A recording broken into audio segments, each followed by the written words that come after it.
Frank pressed his hand against his chest, feeling the familiar tightness that had brought him to the ER at 3 a.m. The waiting room was nearly empty now, but somehow 23 people had been called before him. "Probably just wants pills," he heard a nurse whisper. If only they knew what was really written in that medical file they'd been ignoring all day. The fluorescent lights of St. Mary's Hospital emergency room buzzed overhead like angry wasps, casting harsh shadows across the rows of plastic chairs. Frank Delaney sat in the same spot he'd claimed 8 hours earlier, his weathered hands clasped tightly over his chest, feeling each labored heartbeat like a countdown timer. At 78, Frank had learned the art of being invisible. His faded brown jacket, worn at the elbows, his scuffed black shoes that had seen better decades, his silver hair that refused to lie flat despite his best efforts with water from the bathroom sink. Everything about him screamed disposable to the bustling medical staff rushing past. "Next!" called out Nurse Patricia Mills from behind the triage desk, her voice cutting through the ambient noise of beeping machines and muffled conversations. A young man with a skateboard under his arm and a bandaged wrist jumped up eagerly. That made 24 people called before Frank. Frank shifted in his chair, the movement sending a sharp pain through his left knee. A souvenir from Khe Sanh, 1968. But it wasn't his knee that had brought him here in the pre-dawn darkness. It was the crushing sensation in his chest that had woken him from another Vietnam nightmare, the feeling like an invisible hand was squeezing his heart. He'd driven himself to the hospital, his ancient Buick wheezing almost as much as he was. The triage nurse, a tired-looking woman in her 50s, had barely glanced up from her computer when he'd approached her desk. "What seems to be the problem?" she'd asked, fingers already poised over the keyboard. "Chest pain," Frank had said quietly. "Started about an hour ago. Feels like pressure radiating down my left arm." She'd looked him up and down, taking in his appearance. "Scale of 1 to 10? 7. Maybe 8. Any history of drug use?" The question had hit him like a slap. "No, ma'am." "Okay, have a seat. We'll call you when a bed opens up." That was 8 hours ago. Since then, Frank had watched the parade of humanity flow through the emergency room. College students with alcohol poisoning from Friday night parties. A construction worker with a nail gun injury. A soccer mom with a migraine. A teenager who'd eaten something that disagreed with him. All of them had come in after Frank, and all of them had been seen before him. The worst part wasn't the pain in his chest, which was steadily getting worse. It wasn't even the indignity of being ignored. It was the whispers. "Probably homeless," he'd heard one orderly say. "These old guys come in here all the time," another nurse had muttered. "Half of them are just drug-seeking." "Bed 7 just opened up," someone had announced, but when Frank had started to stand, the same nurse who'd whispered about drug-seeking had shaken her head. "Not you, honey. You're still waiting for assessment."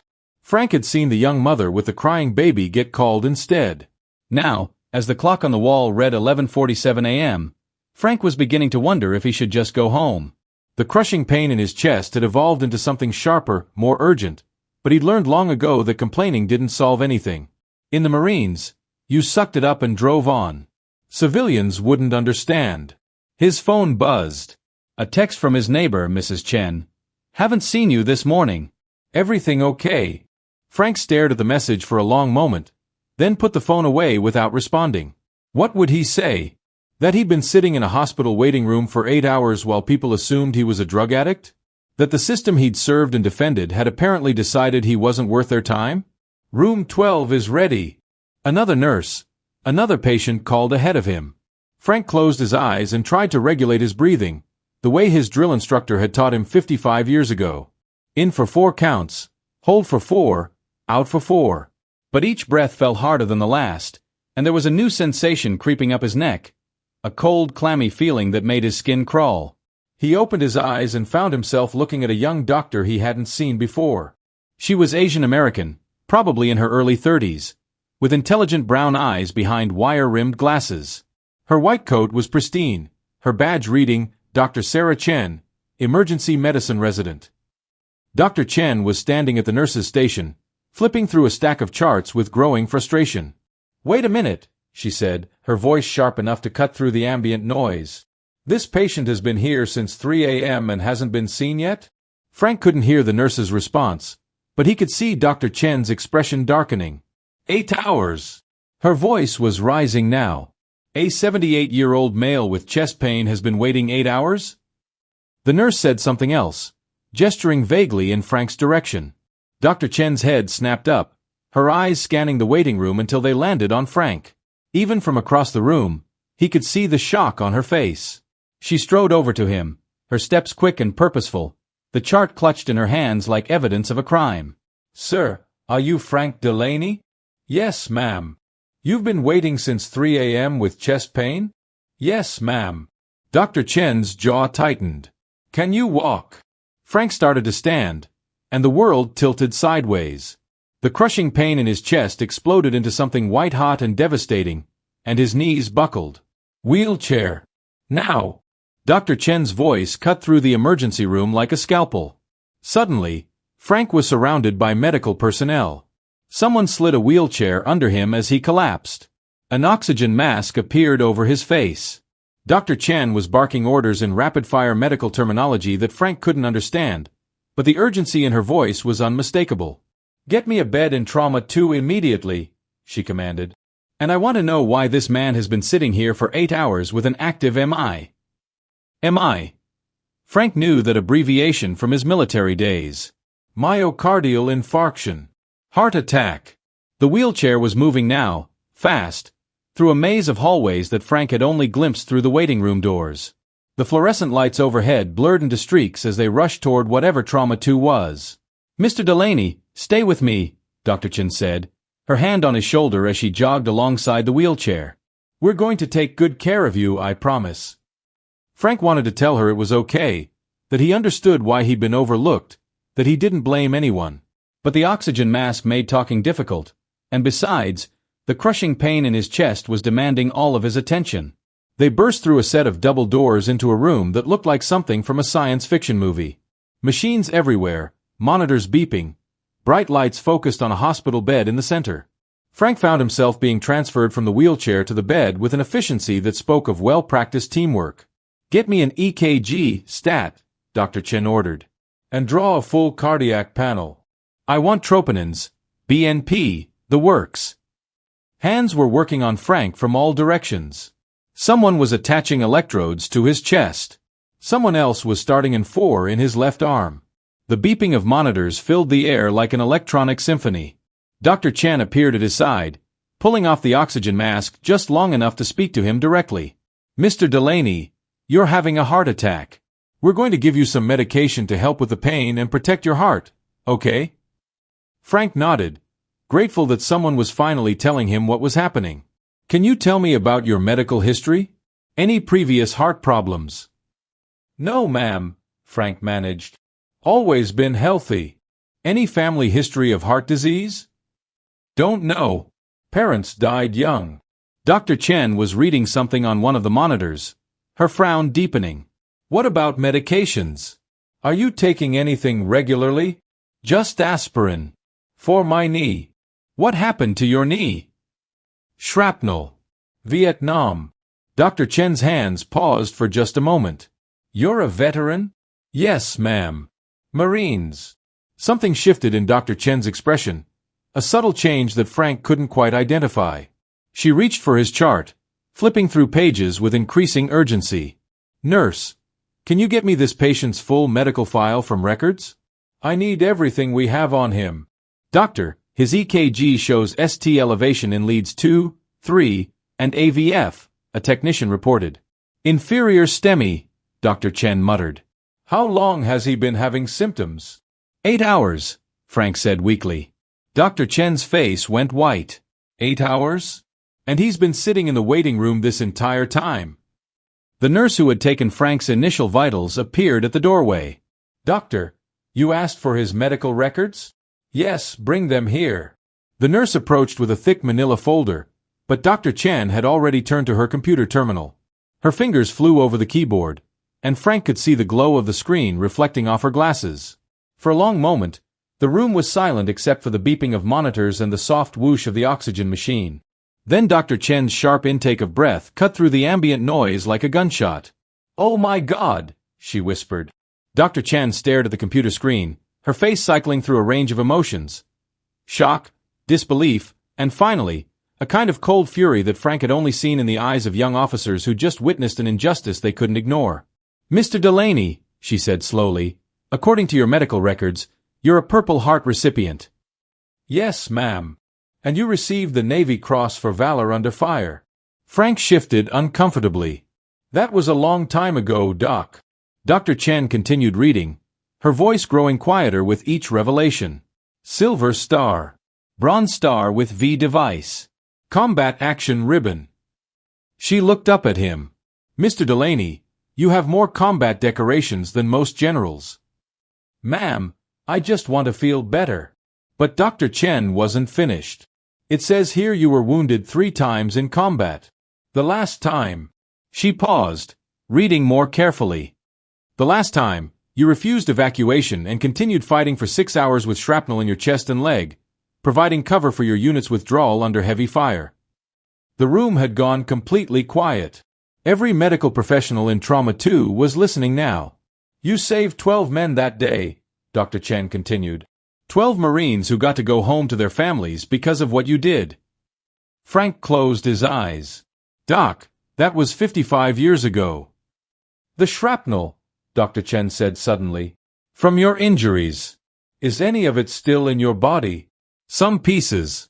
Doctors said it was too dangerous to remove." Dr. Chen was typing furiously now, pulling up imaging studies, lab results, and medical histories that Frank didn't even know existed. "Mr. Delaney, according to your VA records, you have service-connected disabilities that should have flagged you as a priority patient the moment you walked through those doors." She turned to face the room, her voice carrying the authority of someone who had just discovered a grave injustice. "This man is a decorated combat veteran with a 100% disability rating," she announced. "He has service-connected cardiovascular issues related to Agent Orange exposure, and he's been having an active heart attack for 8 hours while sitting in our waiting room." The silence that followed was deafening. Dr. Chen turned back to Frank, her voice softer now.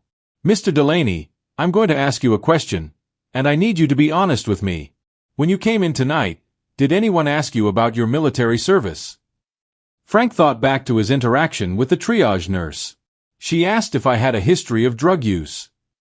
"Did she ask about your medical history? Your VA benefits?" "No, ma'am.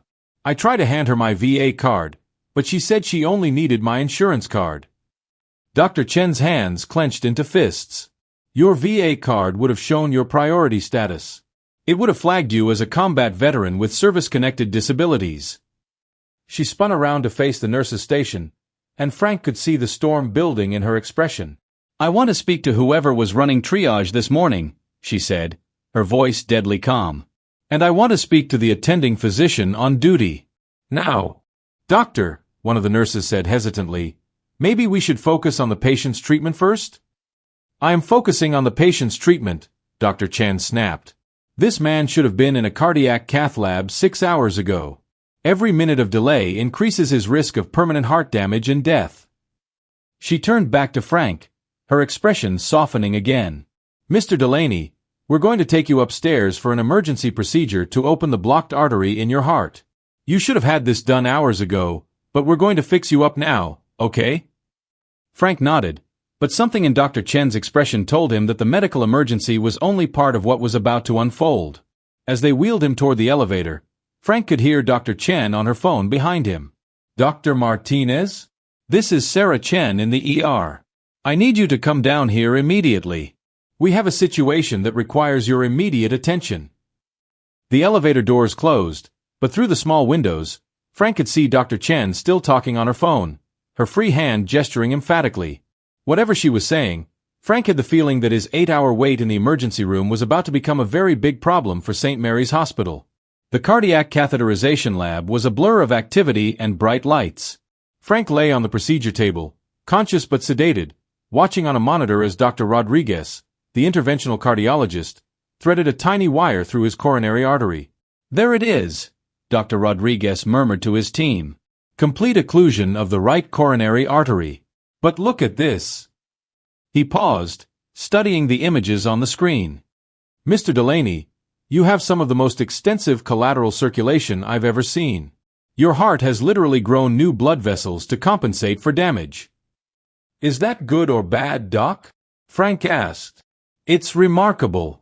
It's probably what kept you alive during those 8 hours you were waiting downstairs. Dr. Rodriguez's voice carried a note of amazement. Your heart has been adapting to damage for decades.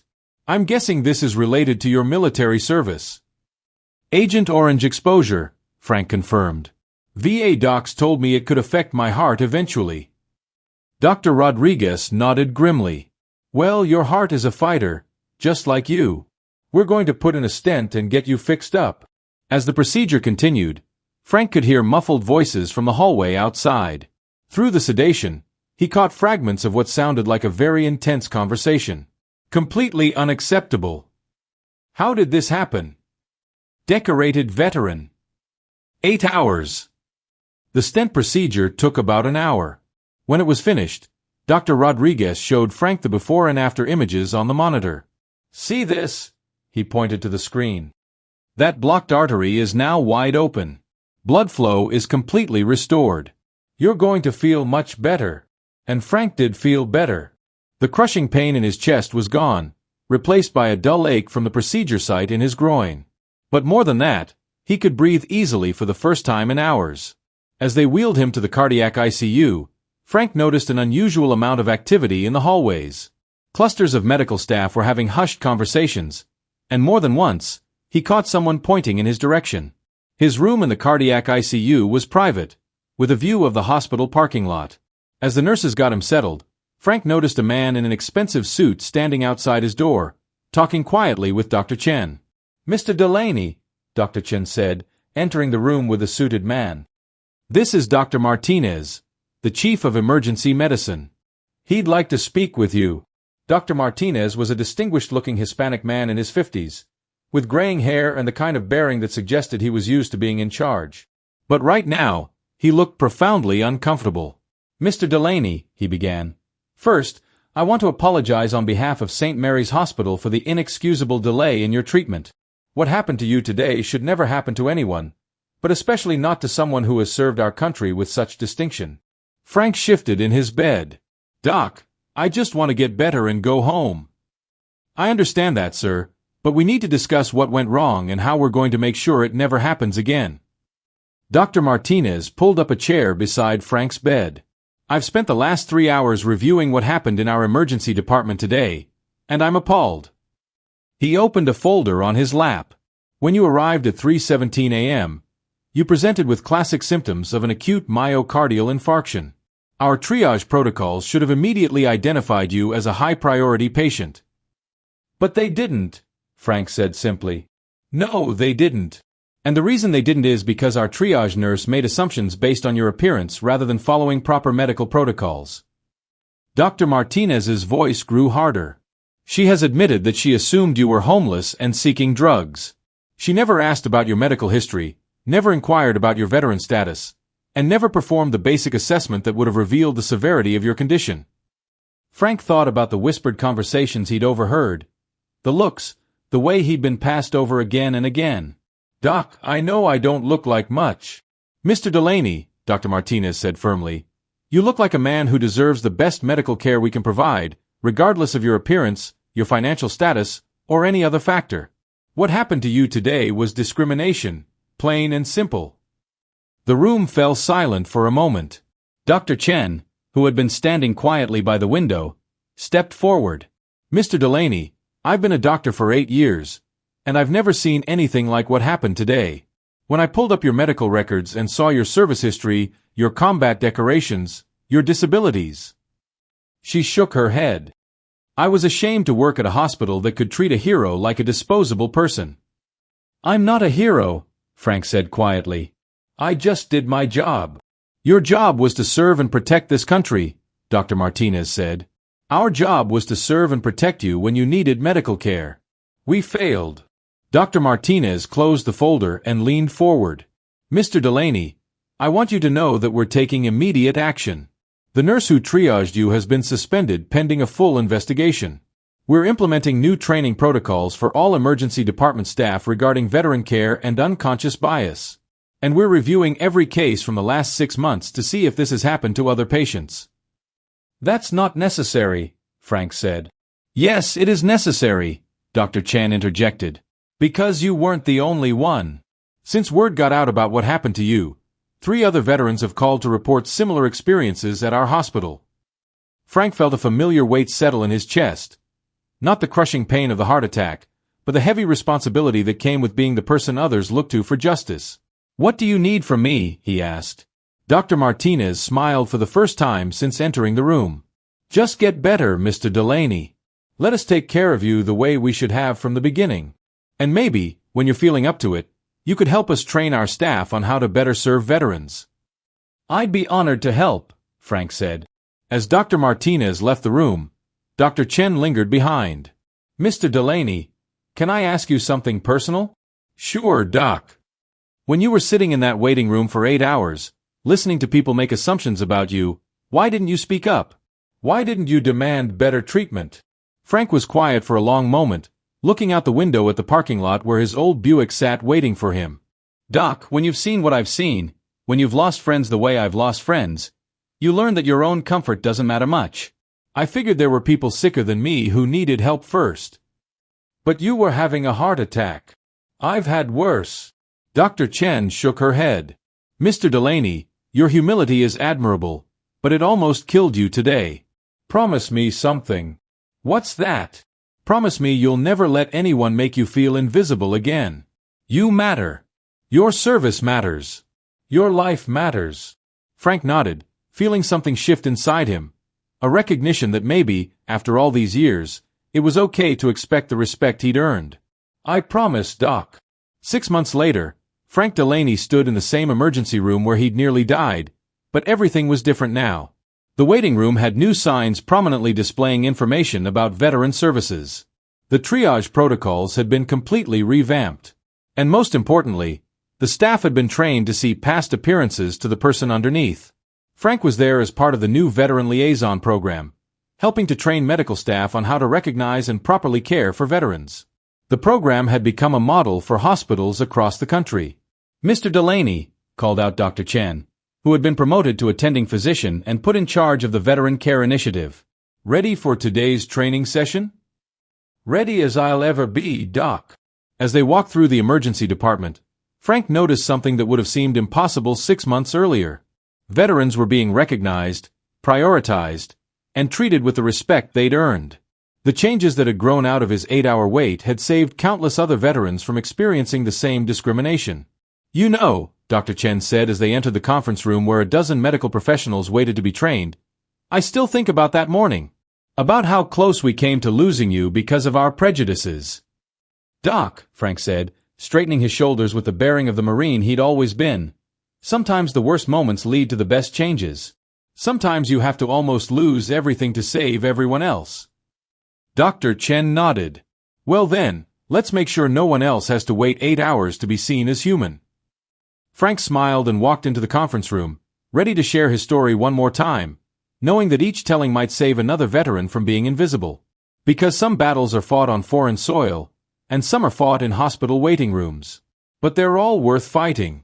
And Frank Delaney had never learned how to surrender. In our darkest moments, kindness still finds a way. Often in the quietest places, not everyone who helps wants recognition. Some just need to know that today, someone isn't going hungry.